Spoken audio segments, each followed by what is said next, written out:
Today I'll be talking about what Daryl Morey should do with the 76ers this offseason and for next season. But before the video starts, if you enjoy these videos, please like and subscribe. It really helps out a lot. I'm trying to grow this channel, and it takes 2 seconds to like, but it really makes a massive difference.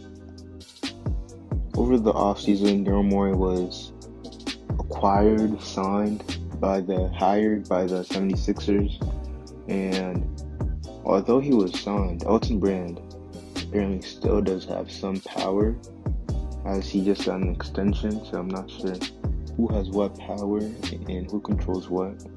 But assuming for this video Daryl Morey has most of the GM power and he gets the final say, then what should Daryl Morey do this offseason?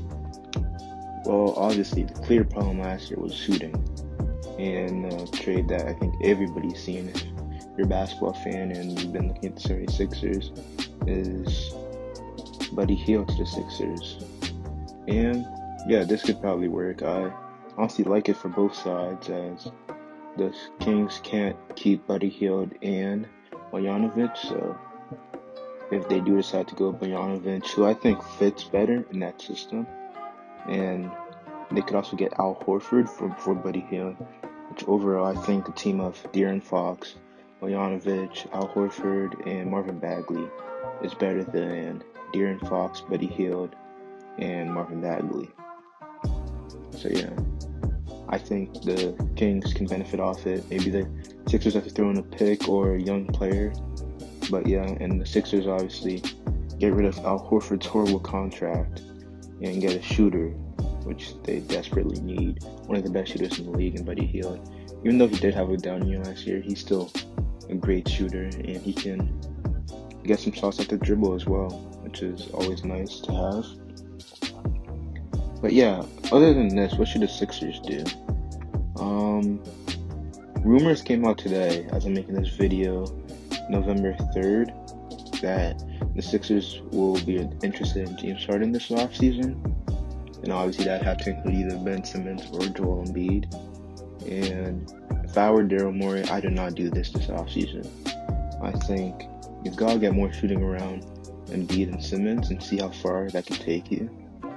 And if this season's going and at the trade deadline in February, the Sixers are the same team even with Buddy Hield, and they're like the 5th seed, they don't look like they're an actual title contender, then yeah, you could maybe push for a trade for James Harden. That would also have to have the Rockets struggling, and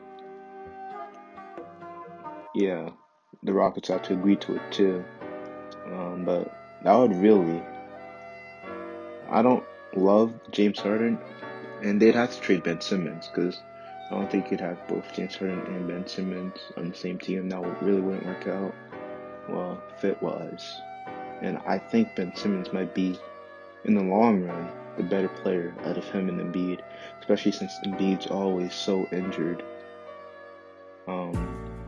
Yeah, I think if you could get a real core shooters around Ben Simmons, I feel like that'd be better. But also, I don't know why the Rockets, fit-wise, I guess the Rockets should have to be rebuilding and commit to that, because Russell Westbrook and Ben Simmons in the same team. Oh my gosh, that would be horrible to watch. That spacing would be atrocious. And if Ben has the ball, Russ is in the corner, but Russ can't shoot, so that guy can just hop off Ben. If Russ has the ball, same thing, vice versa. And yeah, I'm not sure how that really works. But yeah, if you're going to try to pursue a trade for James Harden, I think you definitely have to wait until the trade deadline. I think you sign Buddy Hield, and then you wait for a trade deadline.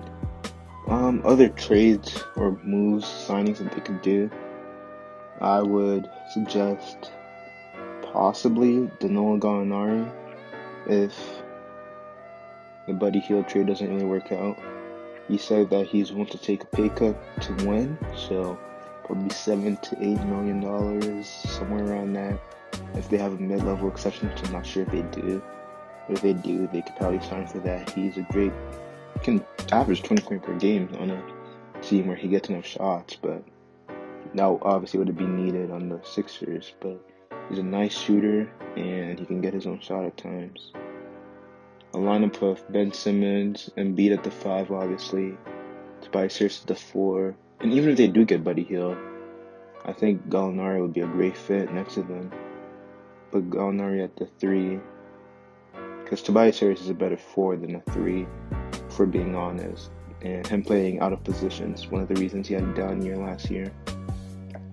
But yeah, so Gallinari at the 3, Tobias at the 4, Buddy Hield is at the 2. You have 3 great shooters right there. Although Tobias isn't great, so maybe 2 great shooters and 1 pretty good shooter in Tobias Harris. And then Joel Embiid has times where he can shoot the 3. So that team right there, I think, is a lot better. And obviously Josh Richardson would come off the bench, which I think is not the end of the world. I don't know if he'd be okay with that, but I think he'd be a nice piece off the bench, a 6-man. Or maybe you decide to use Danilo off the bench and get more defense in the lineup. But yeah, other than that, Shake Milton's a nice piece that they already have. Matisse Thybulle, Zaire Smith, all nice young players that they have. But yeah, I think the Sixers really have to win now, because Embiid's free agency is coming up in 3 years, I believe, and they obviously have to win in order to keep them around. Because when you have so long as a team before, you lose a player if you don't win enough, like the Bucks with Giannis right now. And yeah, you want to get ahead of that free agency and really win. And the Sixers have not done anything except for that Game 7 versus the Raptors where that shot bounced. That was the furthest ever gone. They've been bounced by the Celtics so many times. But yeah, if the Sixers could trade for Buddy Hield, get rid of Al Horford's horrible contract, and that fit just doesn't work, and then possibly sign a guy like Danilo, another shooter and playmaker, someone who can get his own shot off the dribble. I think a starting lineup of Ben Simmons, either Josh Richardson or Danilo, and then Tobias Harris, Buddy Hield, and Joel Embiid. I feel like that can definitely contend out in the East, especially since you don't know how good the Nets are going to be next year. And then I feel like that team on paper is a lot better than last year's team, fit-wise and skill-wise. And then better than the Raptors, probably better than the Celtics. I'm not sure. We'll have to see. But yeah, that's the end of the video. If you enjoyed, please like and subscribe. It helps out a lot. I'm trying to grow out this channel, and your like makes a massive difference. Thanks for watching.